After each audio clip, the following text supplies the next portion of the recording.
कोई है घर में? अरे आपका आवाज आया है। का साहेब? क्या नाम है आपका? फूलन देवी।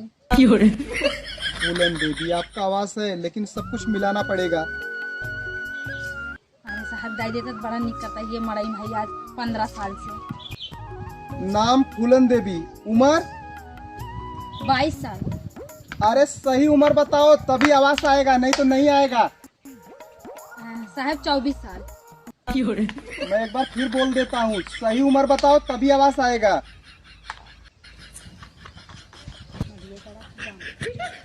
साहब 26 साल।